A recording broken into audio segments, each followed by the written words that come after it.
Akashvani Devikulam spice FM.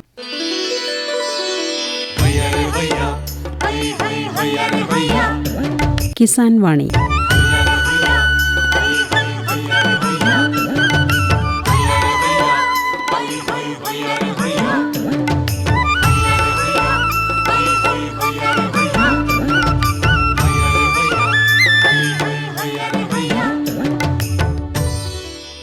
പ്രിയ ശ്രോതാക്കളെ, ഇന്നത്തെ കിസാൻ വാണിയിലേക്ക് സ്വാഗതം.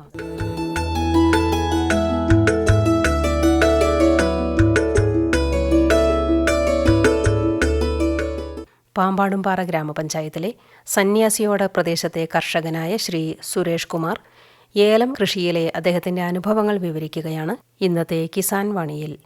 അദ്ദേഹവുമായി സംസാരിക്കുന്നത് ജോഷി തോമസ്.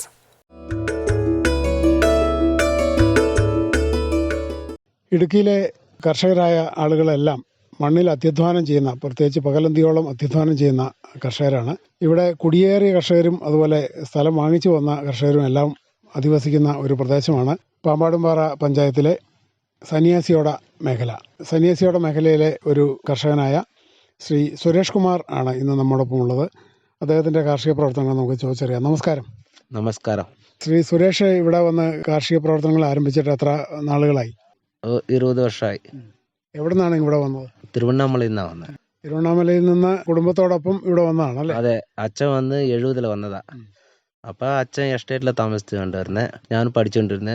അത് കഴിഞ്ഞിട്ട് ഇപ്പോൾ ഇവിടെ വന്ന് കൃഷിപ്പണി ചെയ്യുക. പഠിച്ചതൊക്കെ എവിടെയൊക്കെ ആയിരുന്നു? പഠിച്ചതൊക്കെ തിരുവണ്ണാമലയാ. ഏത് ക്ലാസ് വരെ പഠിച്ചു? 10ാം ക്ലാസ് വരെ പഠിച്ചു. അതിനുശേഷമാണ് ഇങ്ങോട്ട് വന്നത്? അതെ. ഇവിടെ വന്നപ്പോൾ അച്ഛനും നിങ്ങൾ സഹോദരങ്ങളൊക്കെ എത്ര പേരൊക്കെ ആയിരുന്നു?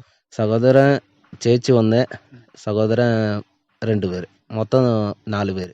ഇപ്പോൾ അച്ഛനും അമ്മയൊക്കെ ഉണ്ടോ? അമ്മ മരിച്ച് 2002 മരിച്ചു. അച്ഛനുണ്ട്. അപ്പോൾ അന്ന് വന്നു കഴിഞ്ഞപ്പോൾ എന്ത് കൃഷിയായിരുന്നു ചെയ്തുകൊണ്ടിരുന്നത്? ആദ്യം അച്ഛൻ എന്തപ്പം കുരുമുളകായിരുന്നു, വാഴ, കുരുമുളക്, കാപ്പിയായിരുന്നു. അപ്പോൾ ഇച്ചിരി കിണറൊക്കെ വെട്ടിയതുകൊണ്ട് ഏലം ഉണ്ടായിരുന്നു. എത്ര ഏക്കർ സ്ഥലമുണ്ട്? 1.5 ഏക്കർ സ്ഥലം മൊത്തത്തിൽ എനിക്ക്. സുരേഷ് കുമാറിന് മാത്രം 1.5 ഏക്കർ സ്ഥലമുണ്ട്. ഇപ്പോൾ വേറെയാണ് താമസിക്കുന്നത് അല്ലേ? വേറെ. അപ്പോൾ ഈ 1.5 ഏക്കർ സ്ഥലത്ത് ആദ്യമൊക്കെ വാഴ അതുപോലെ കുരുമുളക് ഒക്കെ ആയിരുന്നു. അതെ. എത്ര വർഷം കുരുമുളകും വാഴയൊക്കെ കൃഷി ചെയ്ത് മുന്നോട്ട് പോയി? അത് ഒരു ദിവസം, ഒരു വർഷം കാലാവസ്ഥ പോലെ, ഒരു വർഷം മഴ കിട്ടും. ഈ കാറ്റൊക്കെ അടിച്ചു കഴിഞ്ഞാൽ മൊത്തം തിരിയൊക്കെ പൊഴിഞ്ഞു പോകും. ആ വർഷം ഒന്നില്ല. ഏലം മാത്രം ഇടയ്ക്കിടയ്ക്ക് ഈ വർഷമൊക്കെ അഴുകിൽ വന്ന് ഒത്തിരി തട്ടമറിച്ചിൽ വന്ന് എല്ലാം. ഏലം കൃഷി തുടങ്ങിയിട്ട് എത്ര വർഷമായി?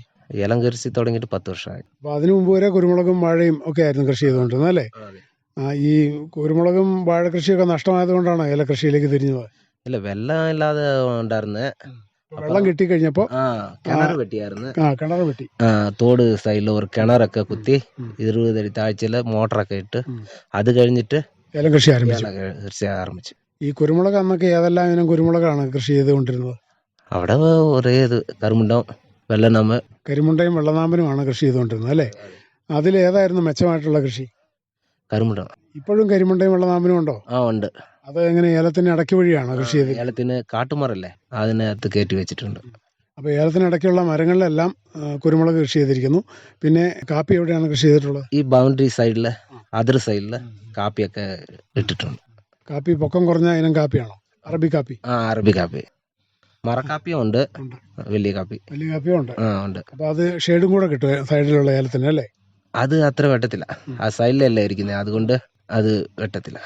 കുഴപ്പമില്ല. അപ്പോൾ ഏലത്തിനൊരു തണൽ കിട്ടുകയും ചെയ്യും. അതെ. ഇപ്പൊ കാപ്പിക്ക് വിലയായത് കൊണ്ട് അത് വെട്ടത്തില്ല. കാപ്പി കൃഷിയും നല്ല ആദായമാണ് ഇപ്പോൾ. അതെ. നമുക്ക് വീട്ടാവശ്യത്തിനോ പണിക്കാർ വന്നവർക്ക് കാപ്പി ഇടും 10 മണിക്ക്. അത് സ്വന്തം ആവശ്യത്തിന് മാത്രം ഉപയോഗത്തിനുള്ള കാപ്പി അല്ലേ? ഈ കുരുമുളക് കൃഷി ചെയ്യുമ്പോൾ നമുക്ക് എന്തൊക്കെയാണ് വളപ്രയോഗമോ അല്ലെങ്കിൽ മരുന്ന് കളിക്കലോ ഒക്കെ വേണ്ടി വരുന്നുണ്ടോ? ഏലത്തിന് അടിക്കുമ്പോൾ തുറസടിച്ച് കൊടുക്കും. ഈ ചാണപ്പൊടി മേടിച്ചിടുമ്പോൾ ഏലത്തിനിടുമ്പോൾ അതിന് ഇട്ട് കൊടുക്കും. വേറെ ഒന്നും ചെയ്യുന്നില്ല? വേപ്പമുണ്ടാക്കി അതൊക്കെ ഇട്ട് കൊടുക്കും. വേറെ പ്രത്യേകിച്ച് കുരുമുളകിനായിട്ട് വളമൊന്നും ചെയ്യേണ്ടി വരുന്നില്ല അല്ലേ? ഇല്ല. ഈ കുരുമുളക് പറിച്ചെടുക്കാനൊക്കെ എങ്ങനെയാണ് ചെയ്യുന്നത്? നേരത്തെയൊക്കെ ഇല്ലിയുടെ ഇത് കൊണ്ടായിരുന്നു, ഏണി. ഇപ്പൊ ഇരുമ്പിന്റെ ഏണി റെഡിയാക്കി 20 അടി പൊക്കം അത് ചെയ്ത് വെച്ചിട്ടുണ്ട്. ഇരുമ്പിന്റെ ഏണി അത് വെച്ച് കെട്ടിയാ പറിക്കുന്നത്. തന്നെയാണോ പറിക്കുന്നത്? ഇല്ല, തന്നെയും പറിക്കും, പണിക്കാറുണ്ട്. ഇത് പറിച്ചെടുത്തിട്ട് ഇത് എങ്ങനെയാണ് ഉണങ്ങിയെടുക്കുന്നതൊക്കെ? നേരത്തെ വന്ന് പായ ഉണ്ടായിരുന്നു, അതിപ്പോൾ എല്ലാം പോയി. ഇപ്പം താർപ്പായ വടുത കൊണ്ട്. അപ്പോൾ പടുതയിലിട്ട് ഉണങ്ങുന്നതുകൊണ്ട് അതിൻ്റെ അകത്ത് വേറെ അഴുക്കൊന്നും കയറത്തില്ല അല്ലേ? ഇല്ല. ക്ലീൻ ആയിട്ട് കുരുമുളക് ഉണങ്ങിയെടുക്കാൻ പറ്റും. അതെ. നല്ല വെയിറ്റും കിട്ടും. ഈ കുരുമുളക് ഉണങ്ങിയെടുത്തിട്ട് പയറ്റി റെഡിയാക്കി അതിൻ്റെ പൊടിയൊക്കെ കളഞ്ഞിട്ടാണോ വിൽക്കാൻ കൊണ്ടുപോകുന്നത്? അതെ. മൊത്തം പൊടിയെല്ലാം ക്ലീൻ ചെയ്ത് പൊടിയൊക്കെ തനിയായിട്ട് കൊടുക്കും. കുരുമുളക് തനിയായിട്ട് വില വരുന്ന നേരം കൊടുക്കും. കുട്ടികൾ എത്ര പേരുണ്ട്? കുട്ടിക്ക് 3 പെങ്കൊച്ചും ഒരു ആങ്കൊച്ചും. 4 കുട്ടികളുണ്ട്. അതെ. 4 പേരും പഠിക്കുക? അതെ. എവിടെയാണ് പഠിക്കുന്നത്? പെങ്കൊച്ച് തമിഴ്നാട്ടിലാണ് പഠിക്കുന്നുണ്ട്, കമ്പത്ത് ഹാസ്റ്റലിലാണ് പഠിക്കുന്നുണ്ട്. ചെറുക്കൻ വന്ന് കട്ടപ്പന വെള്ളയംകുടി സരസ്വതി സ്കൂളിലാണ് പഠിക്കുന്നത്. ഇവിടെ ബസ് വരുന്നുണ്ട്, ഈ 3 വർഷമായിട്ട് ബസ് വരുന്നുണ്ട്. ചെറുക്കൻ രാവിലെ 8:30 പോവും, 4:30 വരും. ഈ പറമ്പിൽ ഈ ഏലത്തിനുള്ള പണികളൊക്കെ തന്നെയാണോ ചെയ്യുന്നത്? അതിനും ആളുകളെ കൂട്ടിയാണോ? അത്യാവശ്യം മരുന്നടി ഈ വളയിടുന്നത് ചെയ്യും. ബാക്കി ഈ കൊപ്പ് അടിക്കുന്ന, ഈ കായ എടുക്കുന്നതൊക്കെ പണിക്കാരെ വെച്ച് ചെയ്യും. ബാക്കിയുള്ള പണികളെല്ലാം തന്നെ ചെയ്യും. ഈ കവാത്ത് അത്യാവശ്യമുള്ളത് പണിക്കാരെ വെച്ച് ചെയ്യും. ഈ മുഴുവൻ സ്ഥലത്തും ഏലമാണോ പ്രധാനമായ കൃഷി? അതെ. ഏത് ഇനം ഏലമാണ് കൃഷി ചെയ്തിട്ടുള്ളത്? നല്ലാണി എന്ന് പറയുന്നത്. നല്ലാനി മാത്രമേ ഉള്ളൂ? അതെ. 10 വർഷമായില്ലേ അന്ന് ഇട്ടത്, ഇതുവരെ മാറ്റിയിട്ടില്ല. ഇപ്പോഴും നല്ല വിളവ് കിട്ടുന്നുണ്ട്? അത് കിട്ടുന്നുണ്ട്. അത് മാറ്റുവാണെങ്കിൽ ഒത്തിരി 3 വർഷമാവും ആദായം കിട്ടുവാണെങ്കിൽ. അതുകൊണ്ട് ഉള്ളത് അത് കൊപ്പടിച്ച് കഴിഞ്ഞാൽ ചിമ്പടിച്ചോളും. അതുകൊണ്ട് അത് തന്നെ നല്ല ഇനവാ. ഈ എത്ര അടി അകലത്തിലാണ് ഏലം നട്ടിട്ടുള്ളത്? നേരത്തെ വന്ന് ആദ്യം ഇടുമ്പോൾ 10ക്ക് 10 ഇട്ടത്.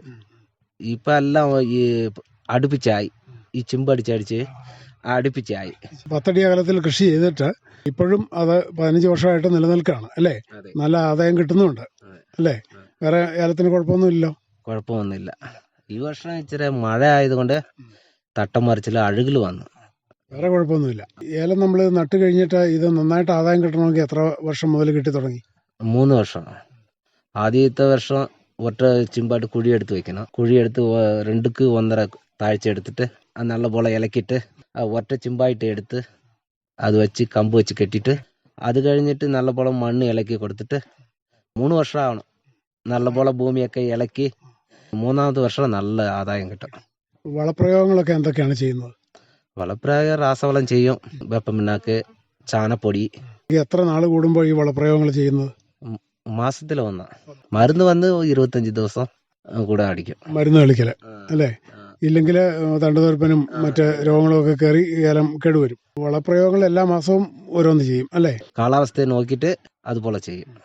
വേനൽക്കാലത്തൊക്കെ എങ്ങനെയാണ് വളങ്ങളൊക്കെ ഇട്ട് കൊടുക്കുകയാണോ ചെയ്യുന്നത്? വേനൽക്കാലത്ത് കലക്കി ഒഴിക്കുന്ന. വേനൽക്കാലത്ത് മഴയില്ലാത്തത് കൊണ്ട് വളം ഇട്ട് കഴിഞ്ഞാൽ അത് അങ്ങനെ ഇരിക്കും. അതുകൊണ്ട് അളവ് കുറച്ചിട്ട് ഡ്രമ്മിനകത്തിട്ട് പച്ചവോസിനകത്ത് ചെടിക്ക് 10 ലിറ്റർ 5 ലിറ്റർ വെച്ച് ചെടി അനുസരിച്ച് നമ്മൾ കോരി ഒഴിക്കുകയാണോ ചെയ്യുന്നത് അതോ സ്പ്രേ ചെയ്യുകയാണോ ചെയ്യുന്നത്? ഇത് ഇറക്കപ്പുറമായിട്ടുണ്ട്, മേലിലെ ടാങ്ക് ഉണ്ട്. ആ വീട്ടിൻ്റെ അവിടെ ഇറക്കമായതുകൊണ്ട് അതിനകത്ത് ഡ്രമ്മിനകത്ത് ഇട്ടിട്ട് ഓസിട്ട് പച്ച ഓസിട്ട് അടിച്ചു കൊടുക്കും. ഓസ് വലിക്കാൻ ഒരാൾ കൊടുത്ത് നിൽക്കുക, പച്ച ഓസ്. അത് 100 അടി 150 അടി ഉണ്ട്. ആ ഓസിനകത്ത് ഇങ്ങനെ അടിച്ച് ഒരളവിനെ ഒരു ഡ്രം അത് 25 ചെടി അടിക്കാം. ചെടി അനുസരിച്ച് അടിക്കാം. പിന്നീട് ഈ മറ്റ് രോഗങ്ങൾ അതുപോലെ ഇപ്പോൾ തണ്ടുതീർപ്പൻ, അതുപോലെ വേരുപുഴു അങ്ങനെയൊക്കെ ഉണ്ടാവുമല്ലോ, ഫിസേറിയം, അതൊക്കെ ഉണ്ടാകുമ്പോൾ എന്താ ചെയ്യുന്നത്? ഫിസേറിയനാ കൂടുതല്. വേർപ്പുഴൊക്കെ ഇപ്പൊ കുറഞ്ഞ്, നേരത്തെ ഉണ്ടായിരുന്നത്. ഇപ്പൊ വേർപ്പുഴുവിന് അതൊക്കെ ഭയങ്കര കളിയാ. ഓരോ ലിറ്റർ 10,000 രൂപ. ഈ ഫിസേറിയം പിടിവിട്ട് കഴിഞ്ഞാൽ നമ്മൾ ഏലം എന്ത് ചെയ്യും? ഫിസേറിയൻ ഇല്ലെങ്കിൽ നല്ല ഏലമായിരിക്കും, നല്ലപോലെ വരുമാനം കിട്ടും. ഇത് വേരില്ലാത്തത് കൊണ്ടാ മൊത്തം ഇങ്ങനെ കിടക്കും. ഈ ഏലം കൃഷി നമ്മളിങ്ങനെ ചെയ്തു വരുമ്പോൾ വേറെ എന്തൊക്കെ കാര്യങ്ങളാണ് ശ്രദ്ധിക്കേണ്ടത്? ഏലം കൃഷി അത് നല്ലപോലെ നോക്കി കഴിഞ്ഞാൽ നമുക്കുള്ള വരുമാനവും കിട്ടും, അടുത്തുള്ളവർക്ക് പണിയും കൊടുക്കാം. അത് വിട്ട് പോയി കഴിഞ്ഞാൽ നമുക്ക് ഒന്നും ചെയ്യാൻ പറ്റത്തില്ല. പാൽമാട് തീവണം പോലെ അതിന് നല്ലപോലെ കൊടുക്കണം, പിന്നെ വരുമാനവും കിട്ടും. എല്ലാം ചെയ്യണം. എപ്പോഴും നമ്മൾ ഏലം ശ്രദ്ധിച്ചുകൊണ്ട് എല്ലാ ദിവസവും ഇതിൻ്റെ പുറകെ നടക്കണം അല്ലേ? അതെ, എല്ലാ ദിവസവും നടക്കണം. പിന്നീട് ഇത് സംരക്ഷണത്തിലേക്ക് വരുമ്പോൾ ഈ കളയൊരുക്കുകയും അതുപോലെ ഈ വെട്ടിയൊരുക്കുകയൊക്കെ ചെയ്യുമല്ലോ, അതൊക്കെ എങ്ങനെയാണ് ചെയ്യാറുള്ളത്? ഇത് ക്ലീൻ ചെയ്യുന്നത് കവാത്ത്, അത് കവാത്ത് തന്നെ ചെയ്യും. അല്ലെങ്കിൽ പെണ്ണുമ്പിളിയുണ്ട്, അത്യാവശ്യം ആൾ കിട്ടിയില്ലെങ്കിൽ തന്നെ ചെയ്യും. ഈ കവാത്ത് ഒരു വർഷത്തിൽ എത്ര തവണ ചെയ്യാറുണ്ട്? 3-4 ദിവസം ചെയ്യും. ഏന്നാ അത് കവാത്ത് എടുത്തില്ലെങ്കിൽ ഈ ഇടയ്ക്ക് കൂടിയാ തട്ടയ്ക്ക് ഇടയ്ക്ക് കൂടിയാ തണ്ട് തീർപ്പം കയറുന്നത്. അതുകൊണ്ട് എപ്പോഴും നമ്മൾ തോട്ടം ക്ലീൻ ആക്കി നിർത്തും. ക്ലീൻ ആക്കി ഇരുന്നാ മരുന്നടിക്കും പോതെ ഈ ഇല എല്ലാം കൂട്ടിയാ അടിക്കുന്നത്. അപ്പൊ ഈ ചവറുണ്ടെങ്കിൽ അതിനകത്ത് മരുന്ന് കയറത്തില്ല. അതുകൊണ്ട് ക്ലീൻ ആയിട്ട് എന്നാലേ മരുന്ന് കായിലെ ചോരിയും വരത്തില്ല. വർഷത്തില് എത്ര തവണ കായെടുക്കാൻ പറ്റുന്നുണ്ട് വിളവെടുപ്പ്? വർഷത്തില് ഇപ്പൊ 60 ദിവസം ആകും. അപ്പോൾ 60 ദിവസം ആകുമ്പോൾ എത്ര തവണ കിട്ടും? ഒരു 4-5. മെയിനായിട്ട് ജൂണ്, ആഗസ്റ്റ്, സെപ്റ്റംബർ, നവംബർ, ജനുവരിക്ക് ഇങ്ങോട്ടാ ആദായം കൂടുതൽ കിട്ടുന്നത്. അത് കഴിഞ്ഞ് വെയിലായുമ്പോൾ ആദായം കുറയും. അപ്പൊ പുതിയ ചിമ്പ്, പുതിയ ചറവൊക്കെ അന്നേരം വരും. അടുത്ത വർഷത്തിനുള്ള ആദായം കിട്ടാൻ വേണ്ടി അത് പുതിയതായിട്ട് വരും. അപ്പോൾ നനച്ചു കൊടുക്കുകയാണെങ്കിൽ കൂടുതൽ ആദായം കിട്ടും. നനച്ച് വേനൽക്കാലത്ത് നനയ്ക്കാൻ പച്ചവസ്തുണ്ട്. അത് ചെടിക്ക് അല്ലെങ്കിൽ മിസ്റ്റ്, അത് ഓരോരോ സ്ഥലത്തുണ്ട്. മിസ്റ്റ് ഇറിഗേഷനുള്ള സംവിധാനം ചെയ്തിട്ടുണ്ടോ തോട്ടത്തിൽ? ചെയ്തിട്ടുണ്ട്. അപ്പോൾ വേനൽക്കാലത്ത് നനച്ചു കൊടുക്കും അല്ലേ? നനച്ചു കൊടുക്കും. അപ്പോൾ അതുകൊണ്ട് കൂടുതൽ ആദായം കിട്ടും. ഏലക്ക ഉണങ്ങാനായിട്ടൊക്കെ എന്താ ചെയ്യുന്നത്? ഏലക്ക ഉണങ്ങായിട്ട് സ്വന്തമായിട്ട് സ്റ്റോർ ഉണ്ട്. ഇപ്പൊ 1 വർഷമായിട്ട് അത് ഇച്ചിരി പണിയായിട്ട് അത് കിടക്കുക. ഇപ്പൊ വാടകയ്ക്കായി ഇടുന്നത്. ഇവിടെ ഇടും, വേറെ വെളിയെ കൊണ്ടുപോകും. ഈ പുറത്ത് ഉണങ്ങാൻ കൊടുക്കുമ്പോൾ എത്ര രൂപയാവും? അത് കിലോയ്ക്ക് 10 രൂപയാ. 1000 കിലോ ആകുമ്പോൾ 10,000 രൂപ കൊടുക്കണം. അപ്പോൾ അടുത്തുള്ള സ്റ്റോറുകളിലാണ് ഇപ്പോൾ നിലവിൽ ഉണങ്ങിയെടുക്കുന്നത് അല്ലേ? ഇത് നമ്മൾ എന്നിട്ട് വിൽക്കുന്നത് ഇവിടെ അടുത്തുള്ള കടകളിലാണോ? എവിടെയാണ് വിൽപ്പനയൊക്കെ നടത്തുന്നത്? വ്യാപാരികൾ ഇവിടെ വന്ന് ചോദിക്കും. അല്ലെങ്കിൽ ഞാൻ ആക്ഷൻ കൊണ്ടുവയ്ക്കും. ഗ്രേഡൊക്കെ തിരിച്ചിട്ടാണോ കൊണ്ടുപോകുന്നത്? ഇല്ല, അല്ലാതെ ഓപ്പൺ ആയിട്ട് കൊണ്ടുവയ്ക്കും. തരം തിരിച്ചു കഴിഞ്ഞാൽ അതിന് വേറെ പൈസ കൊടുക്കണം. അതൊക്കെ നോക്കുമ്പോൾ തരം തിരിക്കാൻ കായ് നല്ലപോലെ ഉണ്ടെങ്കിൽ, ഇച്ചിരി മുടുത്തത് ഉണ്ടെങ്കിൽ തരം പിരിവയ്ക്കാം. മൊത്തത്തിൽ കൊണ്ട് ഓപ്ഷൻ വെക്കാം, ലാഭം അല്ലേ? മൊത്തത്തിലെ വെച്ചു. ഈ ഓപ്ഷൻ നമ്മൾ നേരിട്ട് കൊണ്ട് വെക്കണമെങ്കിൽ വേറെ രജിസ്ട്രേഷനോ എന്തെങ്കിലുമൊക്കെ ആവശ്യമുണ്ടോ? ഓരോരോ ആക്ഷൻ ഉണ്ട്. അവരോട് ചോദിക്കണം, ഇന്ന് കായ് കൊണ്ടുവരുന്നേ പതിക്കാൻ പറ്റുമോന്ന്. അപ്പൊ അവർ വരുന്ന എന്നാ പതിയുന്നുണ്ടെന്ന് അന്ന് പറയും. അന്ന് രാവിലെ ഇവിടുന്ന് വണ്ടി വിളിച്ചു കൊണ്ടുപോയാൽ അവർ ഓരോരോ ആളായിട്ട് വരുന്നത് പോലെ മുൻപിലോട്ട് മൊത്തം കൊട്ടി ഇലക്കി പതിഞ്ഞ് വിട്ടിടും. എവിടെയാണ് ഓപ്ഷൻ കൊണ്ടുപോകുന്നത്? ഇവിടെ പുറ്റടിയാ. അവിടെ ഉണ്ട് പുളിയമ്പള്ളിൽ പതിയുന്നത്. എവിടെ വേണാലും പതിയാം. ഏലം പോകുന്നത് പുറ്റടിയാ. നമുക്ക് ഇവിടെ എവിടെ വേണേലും പതിക്കാൻ കാ കൊണ്ടുപോയി വെക്കാം അല്ലേ? അപ്പോൾ എത്ര ദിവസത്തിനാണ് നമുക്ക് ഓപ്ഷൻ കൊണ്ടുപോയി കഴിഞ്ഞാൽ അതിന്റെ പൈസയൊക്കെ കിട്ടും? 14 ദിവസം. ആക്ഷനിലെ കായ് ഏലം പോയി അന്ന് മെസ്സേജ് വരും. അന്ന് തന്നെ പൈസ വേണമെങ്കിൽ അതിനുള്ള പലിശ 1000 രൂപ അന്ന് കൊടുത്തു കഴിഞ്ഞാൽ അന്ന് തന്നെ ഇടും. പലിശ വേണ്ട, എനിക്ക് 14 ദിവസം കഴിഞ്ഞ് മതി എന്ന് പറഞ്ഞാൽ 14 ദിവസം കഴിഞ്ഞ് അക്കൗണ്ടിനകത്ത് കയറി. വീട്ടില് 4 മക്കളുണ്ടല്ലേ? ഭാര്യയുണ്ട്. ഭാര്യയും കൃഷിപ്പണികളിലൊക്കെ സഹായിക്കുമോ? ഭാര്യയും കൃഷിപ്പണി സഹായിക്കും. നമുക്ക് ഭക്ഷണത്തിന് ആവശ്യമുള്ള എന്തെങ്കിലുമൊക്കെ പച്ചക്കറികളോ അതല്ലെങ്കിൽ ചേന, കാച്ചിൽ, ചേമ്പ് അങ്ങനെയുള്ള സാധനങ്ങളൊക്കെ എന്തെങ്കിലുമൊക്കെ കൃഷി ചെയ്യുന്നുണ്ടോ? വാഴ ഉണ്ട്. ഈ ചേനയൊക്കെ ഇട്ട് കഴിഞ്ഞാൽ പന്നി, എലിയുടെ ശല്യം. അതുകൊണ്ട് അത് ഇട്ട് കഴിഞ്ഞാൽ മൊത്തം മാതി കളയുന്നു. സന്തോഷകരമായിട്ട് കൃഷിയിൽ തന്നെ ഏർപ്പെട്ട് മുന്നോട്ട് പോകുന്നു അല്ലേ? അതെ, സന്തോഷമായിട്ട് പോകുന്നത്. ഈ വില കിട്ടിയാൽ മതിയോ ഏലത്തിന്? അതോ ഇപ്പൊ കൂടുതലാണോ വില? ഇല്ല, ഈ വില കിട്ടിയാൽ മതി. ഈ വർഷം കടമൊക്കെ വീടും. അതെ, ഇച്ചിരി സ്വർണ്ണമൊക്കെ പണയം വെച്ചിട്ടുണ്ട്. അപ്പൊ എന്തായാലും സന്തോഷകരമായിട്ട് മുന്നോട്ട് പോകുന്നു. സന്തോഷമായിട്ട് പോകുന്നു. പമ്പാടുംപാറ പഞ്ചായത്തിലെ സന്യാസിയോടയിലെ ഏലം, കുരുമുളക്, അതുപോലെ കാപ്പി എന്നിവ കൃഷി ചെയ്യുന്ന കർഷകനായ സുരേഷ് കുമാർ സി സുഭാഷ് ഭവനാണ് ഇത്രയും നേരം തന്റെ കാർഷിക അനുഭവങ്ങൾ നമ്മോട് പങ്കുവച്ചത്. ഇത്രയും കാര്യങ്ങൾ ശ്രോതാക്കൾക്ക് വേണ്ടി പങ്കുവച്ചതിന് നന്ദി.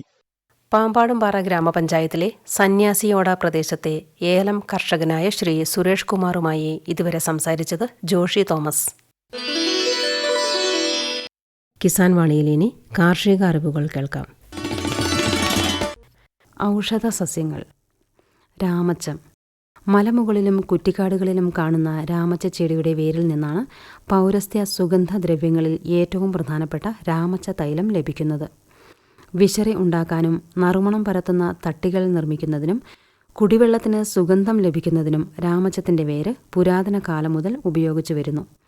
സോപ്പ് നിർമ്മാണത്തിലും വാസന തൈലങ്ങൾക്കും രാമച്ചം ആവശ്യമായ ഒരു ഘടകമാണ്.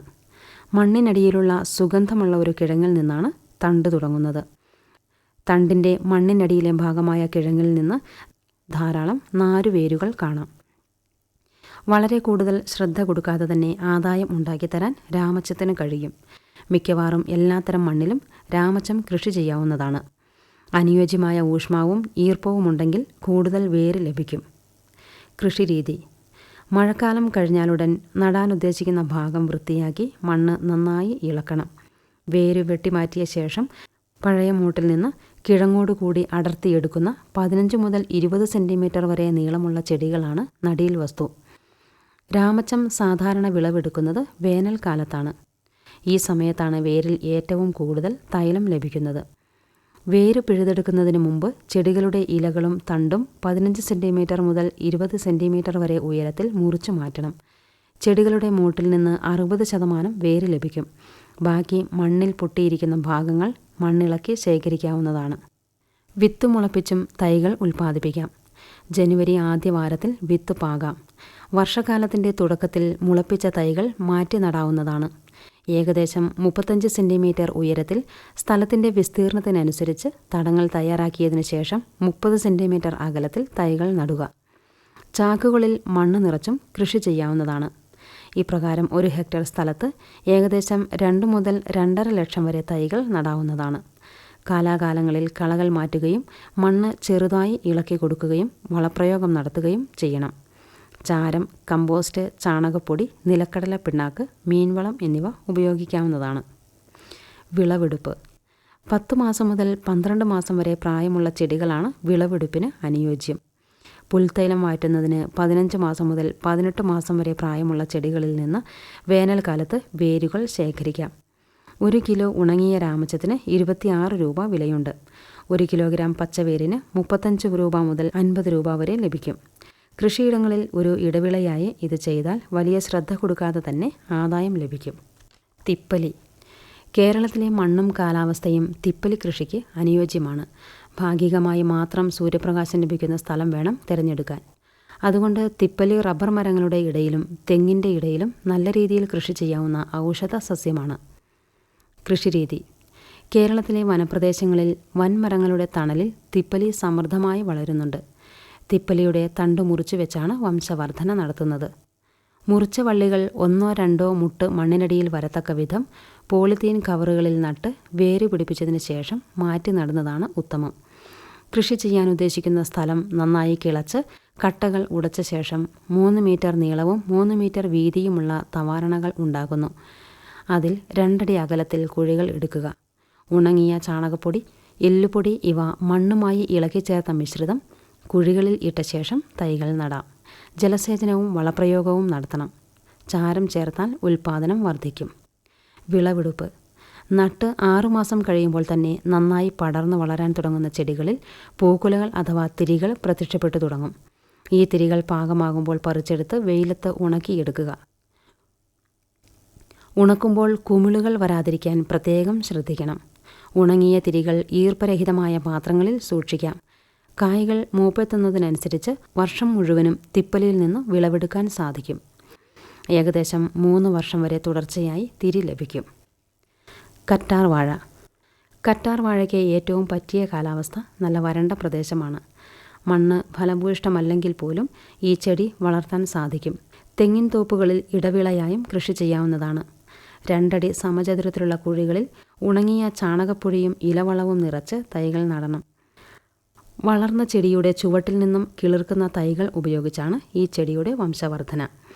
തൈകൾ തമ്മിൽ 2 മുതൽ 2.5 അടി വരെ അകലം വേണം. അധികം പരിചരണം ആവശ്യമില്ലാത്ത ഒരു ഔഷധ ചെടിയാണിത്. 6 മാസം പ്രായമായ ചെടികളിൽ നിന്നും അടിയിലുള്ള പോളകൾ മുറിച്ചു തുടങ്ങാം. വിളവെടുക്കുന്നതിനനുസരിച്ച് ജൈവവളം ചേർത്ത് മണ്ണ് കയറ്റി കൊടുക്കണം. ഇങ്ങനെ തുടർച്ചയായി 3 മുതൽ 4 വരെ വർഷം വിളവെടുക്കാവുന്നതാണ്. കരിങ്കുറിഞ്ഞി. തണ്ട് മുറിച്ച് നട്ടാണ് വംശവർധനവ് നടത്തുന്നത്. പോളിത്തീൻ കവറുകളിൽ തയ്യാറാക്കിയ തൈകൾ മഴ സമയത്ത് കൃഷിസ്ഥലങ്ങളിലേക്ക് മാറ്റി നടാം. നടാൻ ഉദ്ദേശിക്കുന്ന സ്ഥലത്ത് കരിയിലവളം, ചാണക കമ്പോസ്റ്റ് ഇവ ചേർത്ത് മണ്ണിളക്കിയതിന് ശേഷം 80 സെൻറ്റിമീറ്റർ വീതി വരത്തക്ക വിധത്തിലുള്ള പണകൾ തയ്യാറാക്കുക. ഈ പണകളിൽ ഏകദേശം 1 അടി അകലത്തിൽ തൈകൾ നടാവുന്നതാണ്. ആവശ്യത്തിന് ജലസേചനം നടത്തുകയും 3 മാസത്തിലൊരിക്കൽ ചാണകപ്പൊടി, ചാരം ഇവ ചേർത്ത് മണ്ണ് കൂട്ടിക്കൊടുക്കുകയും ചെയ്യാം. 1 വർഷം കഴിയുമ്പോൾ ഇവയുടെ വേരുകൾ ശേഖരിച്ചു തുടങ്ങാം. വേരുകൾ ഉണക്കി സൂക്ഷിക്കാം. ചിറ്റമൃത്. തണ്ട് മുറിച്ച് നട്ടാണ് ചിറ്റമൃത് വെച്ച് പിടിപ്പിക്കുന്നത്. നീർവാർച്ചയുള്ളതും ജൈവാംശം കൂടുതലുള്ളതുമായ മണ്ണിൽ ചിറ്റമൃത് നന്നായി വളരുന്നു. കൃഷിസ്ഥലം നന്നായി ഉഴുതുമറിച്ച് ചാണകപ്പൊടി ചേർക്കണം. 1.5 അടി മുതൽ 2.5 അടി വരെ ഉയരത്തിലുള്ള തവാരണകളിൽ ചെറിയ കുഴികളെടുത്ത് തൈകൾ നടാം. തൈകൾ തമ്മിൽ 1.5 അടി അകലമെങ്കിലും ഉണ്ടായിരിക്കണം. തൈകൾ വള്ളി വീശുന്നതിനനുസരിച്ച് പന്തലിട്ട് കൊടുക്കണം. ആവശ്യത്തിന് ജലസേചനവും വളപ്രയോഗവും നടത്തണം. 6 മാസം മുതൽ 1 വർഷം വരെ പ്രായമായ ചെടിയിൽ നിന്നും തണ്ടുകൾ ശേഖരിക്കാം. തണ്ടുകൾ നിശ്ചിത നീളത്തിൽ മുറിച്ച് ഉണക്കി ഉപയോഗിക്കാം. അമൃതവള്ളി പച്ചയായും ഉപയോഗിക്കുന്നു. ഇഞ്ചി. ജൈവാംശം കൂടുതലുള്ള മണ്ണാണ് കൃഷിക്ക് അനുയോജ്യമായിട്ടുള്ളത്. ഏകദേശം 3 മുതൽ 5 സെൻറ്റിമീറ്റർ വരെ നീളമുള്ളതും ഉണങ്ങിയതും ഒരു നല്ല മുകളമെങ്കിലും ഉള്ളതുമായ ഇഞ്ചിയുടെ കഷ്ണങ്ങളാണ് കൃഷിക്ക് ഉപയോഗിക്കുന്നത്. ഏകദേശം 30 സെൻറ്റിമീറ്റർ ഉയരമുള്ള തവാരണകൾ തയ്യാറാക്കിയതിനു ശേഷം അതിൽ ചെറിയ കുഴികളെടുത്ത് ഇഞ്ചിയുടെ പ്രകന്ധങ്ങൾ പാകാം. കൃഷിസ്ഥലം ഉഴുത് തയ്യാറാക്കുമ്പോൾ ആവശ്യത്തിന് ഇലവളം, കാലിവളം ഇവ ചേർക്കുകയും ചെയ്യണം. കരിയിലകൾ കൊണ്ട് പുതയിട്ട് നനയ്ക്കണം. ഏകദേശം 6 മാസം പ്രായമായ ചെടികളിൽ നിന്നും പ്രകന്ധങ്ങൾ നിയന്ത്രിതമായ രീതിയിൽ ശേഖരിക്കാം. തൊലിയുള്ളതും തൊലി കളഞ്ഞുണക്കിയും ഉണക്കിപ്പൊടിച്ചും പലവിധത്തിൽ ഇഞ്ചി ഉപയോഗിക്കാം. മഞ്ഞൾ. വളരെയധികം പ്രാധാന്യമുള്ള ഒരു സുഗന്ധവ്യഞ്ജന വിളയാണ് മഞ്ഞൾ. കേരളീയരുടെ ഭക്ഷണത്തിൽ മഞ്ഞൾ ഒരു പ്രധാന ചേരുവയാണ്. ചതുപ്പ് സ്ഥലങ്ങളിൽ കൂടുതലായി കൃഷി ചെയ്യപ്പെടുന്നു. നീർവാർച്ചയുള്ളതും ജൈവാംശം അടങ്ങിയതുമായ മണ്ണാണ് മഞ്ഞൾ കൃഷിക്ക് അനുയോജ്യം. ഭൂഖണ്ഡങ്ങളാണ് നടീൽ വസ്തുവായി ഉപയോഗിക്കുന്നത്. ചാണകപ്പൊടിയും വേപ്പിൻ പിണ്ണാക്കും ചേർത്ത് കൃഷിസ്ഥലം ഉഴുത് മണ്ണ് നിരത്തണം. ഇതിൽ 1.5 മീറ്റർ വീതിയും 20 മുതൽ 25 സെൻറ്റിമീറ്റർ വരെ പൊക്കവുമുള്ള തവാരണകൾ ഉണ്ടാക്കുക. ഈ തവാരണകളിൽ ചെറിയ കുഴികളെടുത്ത് വിത്ത് മഞ്ഞൾ പാകണം. മഞ്ഞൾ നട്ടയുടൻ പച്ചില ഉപയോഗിച്ച് പുതയിടണം. ദിവസേന നനയ്ക്കുകയും വേണം. 1 മാസത്തിനകം തൈകൾ വളർന്നു തുടങ്ങുന്നു. 2 മാസത്തിലൊരിക്കൽ ജൈവവള പ്രയോഗം നടത്തണം. നട്ട് 7 മുതൽ 8 മാസങ്ങൾക്ക് ശേഷം ഇലകൾ കരിഞ്ഞു തുടങ്ങും. ഈ സമയത്ത് വിളവെടുപ്പ് നടത്താം. വിളവെടുത്ത മഞ്ഞൾ വെള്ളത്തിലിട്ട് വേവിച്ച് വാർത്തെടുത്തതിന് ശേഷം 5 മുതൽ 6 വരെ ദിവസം വൃത്തിയുള്ള സിമൻറ്റ് തറയിലിട്ട് ഉണക്കിയ ശേഷം വിപണനം നടത്താം. കാടപ്പക്ഷി വളർത്തൽ. തീരെ കുറഞ്ഞ സ്ഥലത്ത് ലാഭകരമായി നടത്താവുന്ന കാട വളർത്തൽ വീട്ടമ്മമാരുടെ ഉപതൊഴിലും അഭ്യസ്തവിദ്യരുടെ സ്വയം തൊഴിൽ മേഖലയുമാണ്. ഉയർന്ന പോഷകമൂല്യമുള്ള ഇറച്ചി, മുട്ട എന്നിവ കാടകളുടെ പ്രത്യേകതയാണ്. തീറ്റ പരിവർത്തന ശേഷി, വളർച്ചാ നിരക്ക്, രോഗപ്രതിരോധ ശേഷി എന്നിവയിൽ കാടപ്പക്ഷികൾ മുന്നിട്ട് നിൽക്കുന്നു. ഇറച്ചിക്കും മുട്ടയ്ക്കും വേണ്ടി വെവ്വേറെ ഇനം കാടകളുണ്ട്. ഇറച്ചിക്കാടകളെ 8ാമത്തെ ആഴ്ചയിൽ വിൽപ്പന നടത്താം. മുട്ടക്കാടകൾ 6 മുതൽ 8 ആഴ്ചയിൽ മുട്ടയിടാൻ തുടങ്ങും. കാടമുട്ടയും ഇറച്ചിയും വിറ്റാമിനുകളുടെയും പ്രോട്ടീനുകളുടെയും കലവറയാണ്. കാടമുട്ട ഉപയോഗിച്ച് സ്വാദേറിയ അച്ചാറുകളും മറ്റുൽപ്പന്നങ്ങളും നിർമ്മിക്കാം. മലപ്പുറം, തൃശൂർ, എറണാകുളം, കോഴിക്കോട് ജില്ലകളിലെ ഹോട്ടലുകളിൽ കാടയിറച്ചിക്ക് ആവശ്യക്കാർ ഏറെയാണ്. കിലോയ്ക്ക് 120 രൂപയിലധികം വിലയുള്ള കാടയിറച്ചി കൊണ്ടുണ്ടാക്കിയ തന്തൂരി കാട തേന്മേശയിലെ വിശിഷ്ട ഭോജ്യമായി മാറിയിട്ടുണ്ട്. ആസ്മയും ശ്വാസകോശ രോഗവുമുള്ളവർ, കുട്ടികൾ എന്നിവർക്ക് കാടമുട്ട ഏറെ ഫലപ്രദമാണെന്ന് കണ്ടിട്ടുണ്ട്. 1000 കോഴിക്ക് അരക്കാട എന്ന ചൊല്ലിൽ നിന്ന് തന്നെ കാടയുടെ പോഷകമൂല്യം വ്യക്തമാണ്. ജപ്പാനിൽ ഉരുത്തിരിഞ്ഞതിനാലാണ് ഇവ ജാപ്പനീസ് കാട എന്ന പേരിൽ അറിയപ്പെടുന്നത്. പൂർണ്ണ വളർച്ചയെത്തിയ കാടയ്ക്ക് 150 മുതൽ 250 ഗ്രാം വരെ തൂക്കമുണ്ടായിരിക്കും. തവിട്ടും കറുപ്പും ചാരനിറവും കലർന്ന തൂവലുകൾ ഇവയുടെ പ്രത്യേകതയാണ്. Pharaoh, British, English white, Manchurian gold, tuxedo തുടങ്ങിയ വിവിധയിനം കാടകളുണ്ട്. കാടമുട്ട വിരിയാൻ 18 ദിവസം വേണം. ഇവ കോഴിയിൽ അടവെച്ചോ ഇൻക്യുബേറ്ററിൽ വെച്ചോ വിരിയിച്ചെടുക്കാം. കുഞ്ഞുങ്ങളെ പ്രത്യേകം കമ്പിവല കൊണ്ട് നിർമ്മിച്ച തട്ടുകളുള്ള കൂടുകളിൽ പാർപ്പിക്കാം. കുഞ്ഞുങ്ങൾ വിരിഞ്ഞിറങ്ങുന്നതിന് 2 ദിവസം മുൻപ് തന്നെ കൂട് ക്രമീകരിക്കണം. കൂട്ടിൽ ലിറ്റർ വിതറി മുകളിൽ പേപ്പർ നിരത്തി പൊടിയരി, മുറിച്ച ഗോതമ്പ്, തീറ്റ എന്നിവ വിതറാം. കാടക്കുഞ്ഞുങ്ങൾക്ക് 7 മുതൽ 8 ഗ്രാം തൂക്കമുണ്ടായിരിക്കും.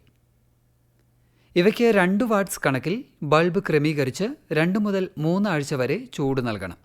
കാടയൊന്നിന് കൂട്ടിൽ 150 മുതൽ 200 സെൻറ്റിമീറ്റർ സ്ഥലം വേണ്ടിവരും.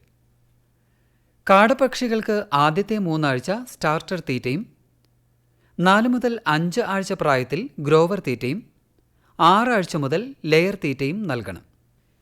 ഇറച്ചിക്കോഴികൾക്കുള്ള തീറ്റയിൽ മാറ്റം വരുത്തിയോ തീറ്റ പ്രത്യേകമായി നിർമ്മിച്ചോ കാടകൾക്ക് നൽകാവുന്നതാണ്. കാടകളിൽ പൂവന് പിടയേക്കാൾ വലുപ്പം കുറവാണ്. തൂവലുകളുടെ നിറം നോക്കി 3 ആഴ്ച പ്രായത്തിൽ പിടയെ പൂവനിൽ നിന്നും തിരിച്ചറിയാം. 8 മുതൽ 9-ാമത്തെ ആഴ്ച മുട്ടയിടാൻ തുടങ്ങും. ആണ്ടിൽ 250-ലധികം മുട്ടകൾ ലഭിക്കും. മുട്ടകൾ നീല, കറുപ്പ്, വെളുപ്പ് നിറങ്ങൾ കലർന്നവയാണ്. മുട്ടത്തോടിന് കനം കുറവായതിനാൽ ശ്രദ്ധയോടെ കൈകാര്യം ചെയ്യണം. കാടപ്പക്ഷികൾ തമ്മിൽ കൊത്തുന്നത് തടയാൻ അവയുടെ കൊക്കിൻ്റെ അഗ്രഭാഗം മുറിക്കുന്നത് നല്ലതാണ്. കോഴികളെ അപേക്ഷിച്ച് ഇവയ്ക്ക് പകർച്ചവ്യാധികൾ കുറവാണ്. അണുബാധ മൂലമുള്ള വയറിളക്കം ഇവയിൽ കണ്ടുവരാറുണ്ട്.